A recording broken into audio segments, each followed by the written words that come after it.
हरे कृष्णा दोस्तों, स्वागत है आपका सीजीपीएससी व्यापम में एक बहुत ही शानदार पॉजिटिव न्यूज के साथ। जी हाँ दोस्तों, प्रयोगशाला परिचालक भर्ती का एडमिट कार्ड जारी हो चुका है।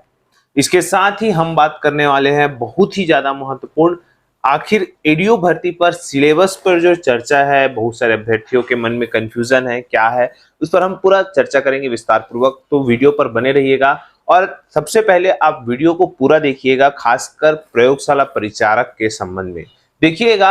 बहुत सारे अभ्यर्थी क्या करते हैं, वीडियो को पूरा नहीं देखते और सीधा सीधा नीचे कमेंट में कर देते, सर ये कौन सा प्रयोगशाला परिचारक है, क्या ये उच्च शिक्षा विभाग का है। उनके मन में ऑटोमेटिक जो है कंफ्यूजन उत्पन्न हो जाता है, क्योंकि वो वीडियो को पूरा नहीं देख पाते। तो अभ्यर्थियों से निवेदन है कि प्रयोगशाला परिचालक जो बोल सकते हैं फॉरेंसिक डिपार्टमेंट छत्तीसगढ़ के द्वारा निकाला गया था, लगभग 18 पदों पर भर्ती विज्ञापन जारी किया गया है, जिसका एडमिट कार्ड जो है वो आ चुका है। और एडमिट कार्ड आने के साथ ही जो इसकी परीक्षा है वो 7 जून को सुबह 10 से 12 बजे के बीच होने वाली है।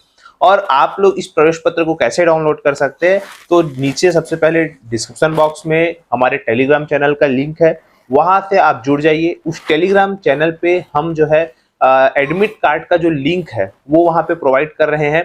आप लोगों को क्या करना है, आप अपना रजिस्टर्ड मोबाइल नंबर और जो पासवर्ड, जैसे आपने व्यापम में बनाया था प्रोफाइल, वैसा ही प्रोफाइल आपने इसमें भी बनाया होगा और उस प्रोफाइल में आप लोगों को एडमिट कार्ड जो है वो शो हो रहा होगा। तो आप लोग क्या करिएगा, जाइए और लिंक पर क्लिक करके अपना एडमिट कार्ड डाउनलोड कर सकते हैं। अब अगर बहुत सारे लोग जिनको अगर पासवर्ड भूल गए होंगे तो उनको भी एक फॉरगेट पासवर्ड का ऑप्शन आ रहा है, आप वहां से जाके फॉरगेट पासवर्ड करके भी आप अपना एडमिट कार्ड डाउनलोड कर सकते हैं। तो देखिएगा, ये फॉरेंसिक डिपार्टमेंट का प्रयोगशाला परिचारक का एडमिट कार्ड है और उच्च शिक्षा विभाग का जो 430 पदों पर प्रयोगशाला परिचारक है उसका अभी नोटिफिकेशन जो एग्जाम डेट है वो नहीं आया है। आपको बताना चाहूंगा सबसे पहले उच्च शिक्षा विभाग में प्रयोगशाला परिचारक के लिए व्यापम के वेबसाइट पे एक वेरिफिकेशन वाला आईडी आएगा। आपको वेरिफिकेशन करना है वहां पे, और वेरिफिकेशन करने के पश्चात आप लोग बोल सकते हैं पूरा जब हो जाएगा उसके बाद उसका जो परीक्षा तिथि है वो आ जाएगा। तो दोनों अलग अलग है, आप लोग कंफ्यूजन न होइए। इसके बाद हम बात करते हैं बहुत ही महत्वपूर्ण एडीओ भर्ती के संबंध में। देखिए, एडीओ भर्ती के संबंध में आपको सबसे महत्वपूर्ण ये बताना चाहूंगा, बहुत सारे अभ्यर्थियों के मन में सवाल है कि सर आखिर ये 100 नंबर का होगा कि 150 नंबर का होगा। सबसे पहला ये सवाल है कि कल बहुत सारे सोशल प्लेटफॉर्म में ये उड़ा कि इसमें जीएस इंक्लूड है और जो ग्रामीण विकास, आजीविका, ये सब जो है 45 नंबर के हैं, और हिंदी और छत्तीसगढ़ का सामान्य अध्ययन, इस प्रकार का जो सिलेबस है वो तैयार किया जा रहा है। तो देखिए, हमारी जो चर्चा हुई है वहां पे से ये जानकारी मिल रही है कि जो व्यापम से 100 नंबर का जो फॉर्मेट है वो मांगा जाता है, एक प्रकार का कि भाई किस फॉर्मेट पे जो है हमको सिलेबस तैयार करना है।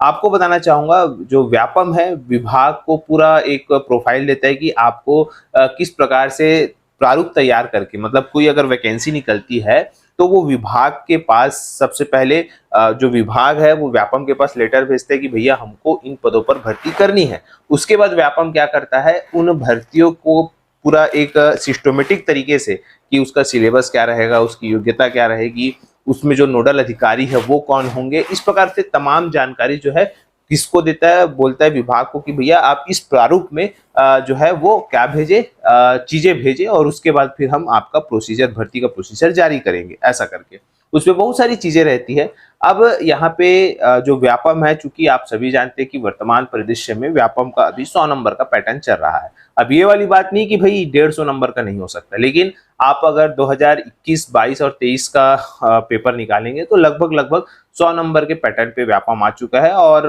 पेपर जो है वो 2 घंटे के हो चुके हैं।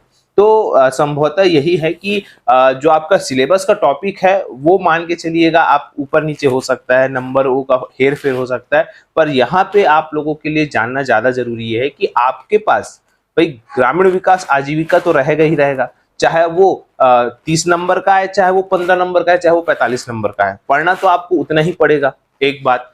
दूसरा बात, आपको डाटा भी नया पढ़ना पड़ेगा। अब तीसरा, बहुत सारे अभ्यर्थी ये पूछ रहे थे कि सर इसमें जीएस को क्यों जोड़ा गया है, या जीएस जुड़ रहा है तो जुड़ेगा कि नहीं जुड़ेगा, और इसको अगर क्यों जोड़ा जा रहा है। तो देखिए, इसका एक मुख्य वजह जो बताई जा रही है वो ये हो सकता है कि चूंकि पीजीडीआरडी को बोनस तो देना ही देना है, इसमें कोई दो मत की बात नहीं है।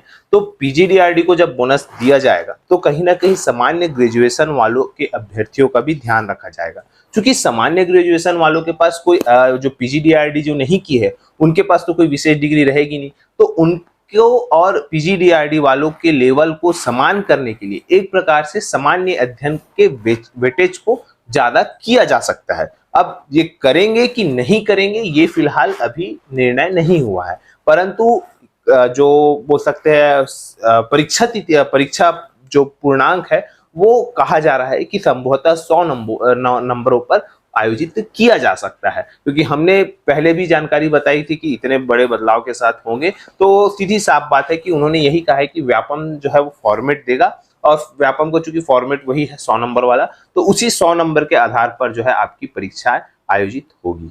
तो बेसिकली पीजीडीआरडी और सामान्य ग्रेजुएशन के लेवल को बराबर, कंपटीशन के लेवल को बराबर करने के लिए जीएस जोड़ा जा रहा है, क्योंकि पहले अगर आप देखेंगे तो छत्तीसगढ़ का सामान्य अध्ययन और संविधान इंक्लूड रहता था, लेकिन अब अगर इसमें सामान्य अध्ययन जोड़ा जाएगा तो कहीं ना कहीं पीजीडीआरडी और सामान्य ग्रेजुएशन के लेवल को जो है वो बराबर करने के लिए। अब ऐसा नहीं कि पीजीडीआरडी वाले जो बच्चे हैं वो सामान्य अध्ययन नहीं पढ़ेंगे, बात यह है कि कहीं ना कहीं लेवलों को बराबर करना है, क्योंकि खासकर पीजीडीआरडी वालों एक विशेष डिग्रीधारी है। बहुत सारे लोग इसका विरोध भी कर रहे हैं कि सर उनको इतना ज्यादा नंबर क्यों दिया जा रहा है, क्योंकि देखिए भाई उनका भी एक स्वाभाविक तौर है, 20-25 हजार रुपए खर्चा किए हैं और एक जो अपना समय भी उस कोर्स के लिए दिए है, तो कहीं ना कहीं उनको बेनिफिट तो एक प्रकार का जो है देना स्वाभाविक सी बात है, क्योंकि ये पिछले बार भी हुआ था, भले 2012 में नहीं हुआ था लेकिन 2017 की भर्ती में इसे बोनस के रूप में दिया गया था।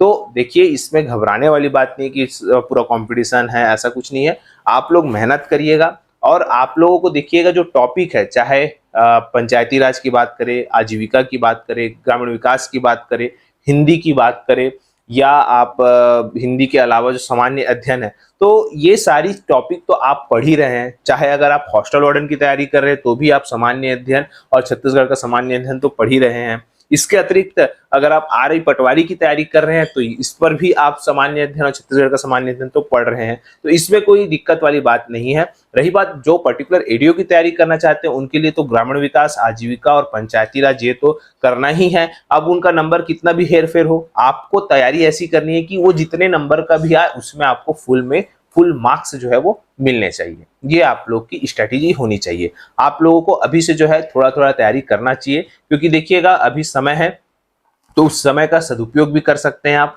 अभी हाल ही में देखिएगा बहुत सारी भर्तियों की जो परीक्षा तिथि है वो आपको समक्ष जो है जल्द जो है व्यापम देने वाला है, तो भाई आप लोग उस पैटर्न से जो है तैयारी करिए। हॉस्टल वार्डन की भर्ती देखिएगा अगस्त में है, तो सारी प्रक्रिया जो है आप लोगों के समक्ष है, सामने है। आप लोगों को बस पढ़ाई करना है, कोई भी विवाद में नहीं पड़ना है कि भाई ये ऐसा क्यों हो रहा है, वो वैसा क्यों हो रहा है। कई लोग बोल रहे हैं कि हम कोर्ट जाएंगे अगर बोनस दिया जाएगा, तो देखिए ये सारी बातें हैं और इन सब बातों से भर्तियां जो है वो सिर्फ और सिर्फ लेट होंगी और ज्यादा कुछ नहीं होगा, समस्या आपके समक्ष होगी। तो बेहतर होगा कि तैयारी करिएगा, तैयारी से ना भागे। ये सारा नतीजा इसलिए है क्योंकि आप तैयारी से भागना चाहते हैं और कम से कम मेहनत में आप लोग बेनिफिट पाना चाहते हैं। तो भाई तैयारी को आप भरपूर करिए और मेहनत करिए, मेहनत का परिणाम अच्छा ही होगा। यही सब आप सभी को जानकारी देना था। इसके अतिरिक्त देखिएगा जो अपेक्स बैंक वालों के लिए एक छोटा सा वीडियो आगे आप देखिएगा, एक छोटा सा वीडियो बनाया है, उस पर भी आप प्रतिक्रिया दे सकते हैं। फिलहाल उस क्लिप को देखिएगा आगे, फिलहाल क्लिप को देखने के बाद आप अपने विचार प्रकट कर सकते हैं। वीडियो यहीं तक, आशा करता हूँ चीजें समझ आई होगी। वीडियो अच्छा लगा तो इसे ज्यादा से ज्यादा लोगों तक शेयर करें, लाइक करें एंड सब्सक्राइब जरूर करें। वीडियो देखने के लिए आप सभी का बहुत बहुत धन्यवाद। आप सभी स्वस्थ रहे, मस्त रहे और पॉजिटिव रहे। आप ही लोग बात करोगे? नहीं। सुनोगे कि नहीं सुनोगे? जी बताइए। मैं आज चलते हैं सेक्रेटरी को और रजिस्ट्रार को दोनों को बुला करके मैं वो करवा दूंगा, ठीक है?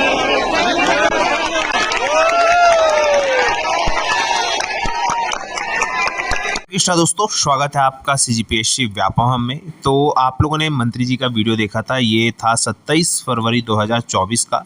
आप सभी को याद होगा कि छत्तीसगढ़ में अपेक्स बैंक की भर्ती निकली हुई थी सहकारिता विभाग में।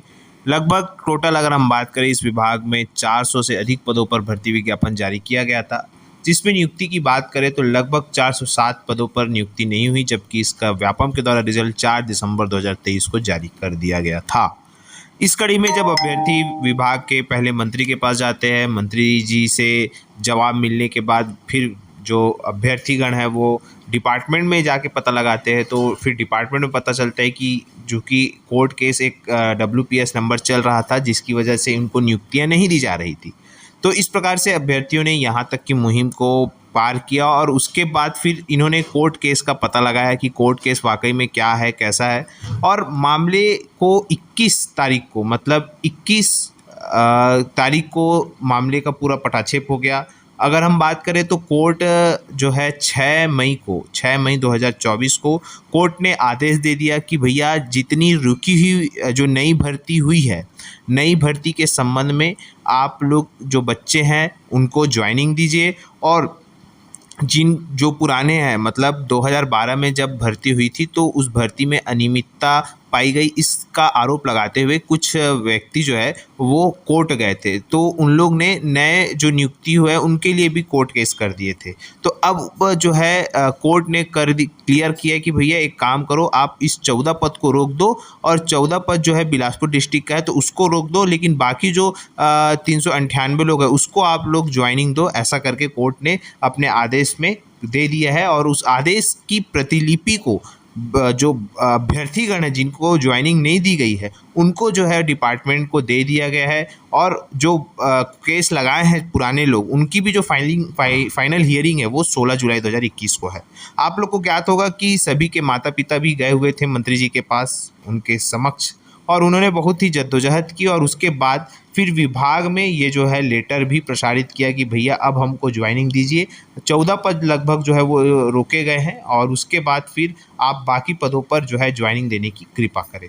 तो ये आप लोगों के लिए अच्छी खबर साबित हुई कि देखिए विभाग के अभ्यर्थीगण गए भी, और जो है मंत्री जी ने भी कहा था आचार संहिता के पहले, तो निश्चित रूप से आपको आने वाले समय में जो ज्वाइनिंग है वो आपको मिलते हुए देखने को मिलेगी। निश्चिंत रहिएगा, आप लोगों के लिए पॉजिटिव न्यूज़ था, बहुत बेसब्री से इंतज़ार कर रहे थे। लगभग पिछले साल ये अक्टूबर महीने में निकली थी और आज लगभग मई का महीना है, फिर भी आप लोग को ज्वाइनिंग नहीं मिली है। पर निश्चिंत रहिएगा, जैसे ही आदर्श आचार संहिता खत्म होगी उसके बाद विभागीय प्रक्रिया अपने चरम गति पर रहेगी और निश्चित रूप से आप लोगों को ज्वाइनिंग दे दी जाएगी। फिलहाल वीडियो यहीं तक।